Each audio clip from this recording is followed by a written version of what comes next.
Life Audio.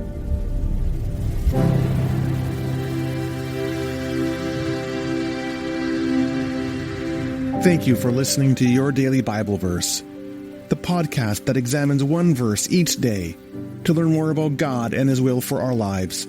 I'm your host, Kyle Norman. After a brief message from one of our sponsors, we will continue with today's verse.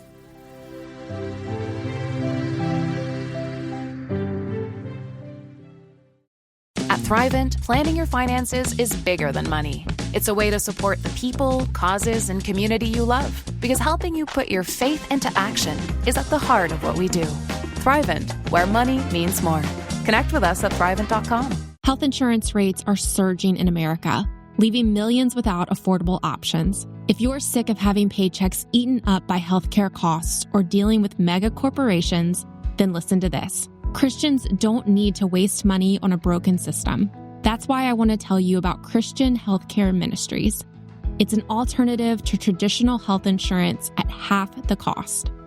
With CHM, fellow believers contribute monthly to help pay each other's medical bills.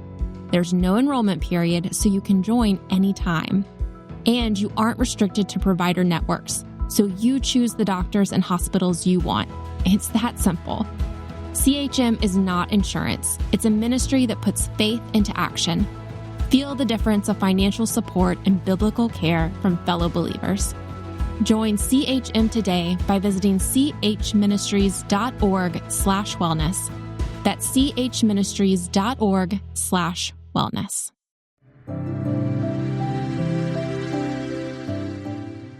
Today's verse can be found in Mark chapter 11, verse 24. Jesus said, "I tell you, whatever you ask for in prayer, believe that you have received it, and it will be yours." When I was young, I was captivated by Jesus' promise surrounding prayer.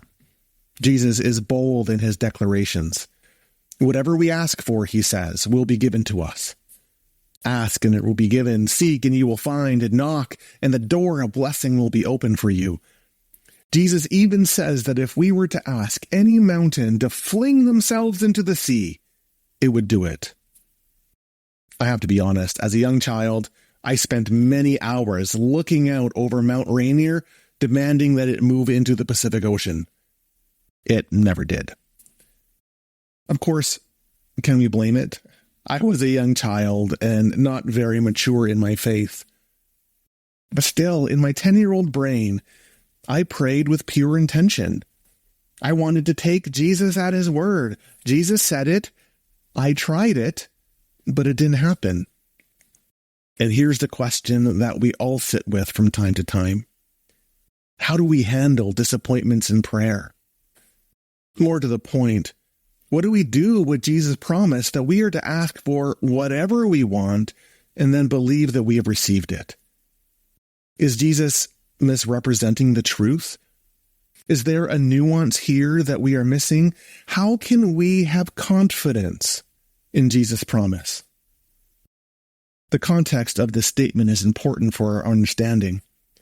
Jesus has entered Jerusalem in his triumphal entry. He's visited the temple and overturned the tables and driven out the money changers. And surrounding this dramatic event, Jesus curses a fig tree.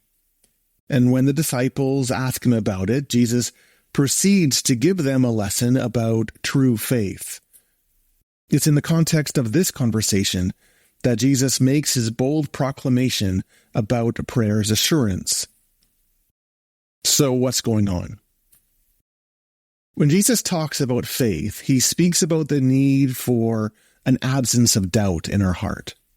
Our heart is to be steadfast in our allegiance to God's kingdom. We are to live as close to Jesus as we can. And when we do so, miracles can abound in our lives. Conversely, filling our spiritual lives with the pursuit of accolades or prestige or riches, like those in the temple, it obstructs our discipleship. And like the withered fig tree, we end up devoid of life that is truly life. Prayer, then, is the way we remain rooted in our relationship with Jesus. Prayer ties us to Jesus and to the work of the Spirit all around us. When we pray, we turn our eyes off of the fleeting things of this world and to the work of God. Thy kingdom come on earth as it is in heaven, we sometimes pray. It's for this reason alone that we can believe that we already achieve what we pray for. Because the point is, we don't pray for earthly trinkets, just like we don't pray that a mountain falls into the seas simply for our enjoyment. The heart of our prayer is always, first and foremost, about aligning ourselves with God's will. We place ourselves before Jesus in an attitude of humble submission. Prayer is an act of returning.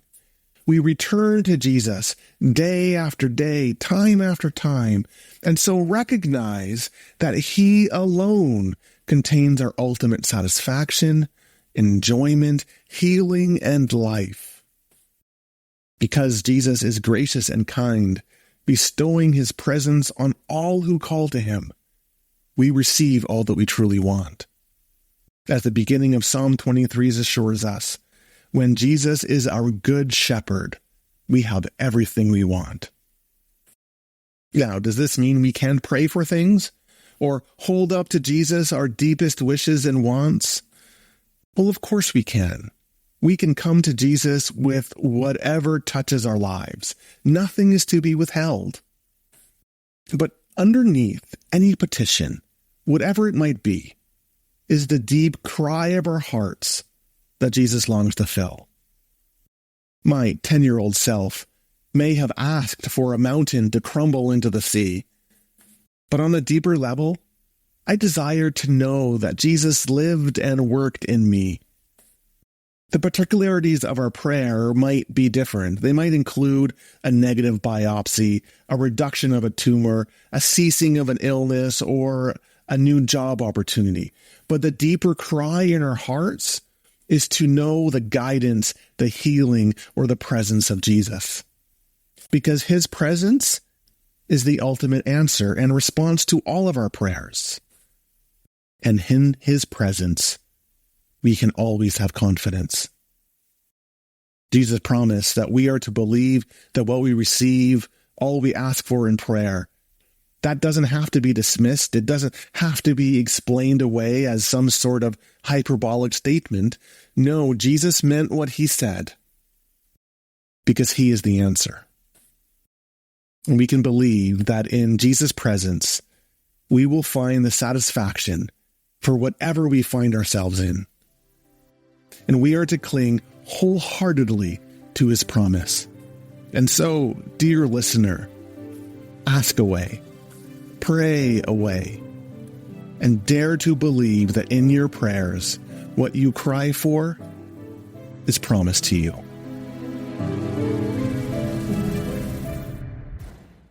At Thrivent, planning your finances is bigger than money. It's a way to support the people, causes, and community you love. Because helping you put your faith into action is at the heart of what we do. Thrivent, where money means more. Connect with us at Thrivent.com.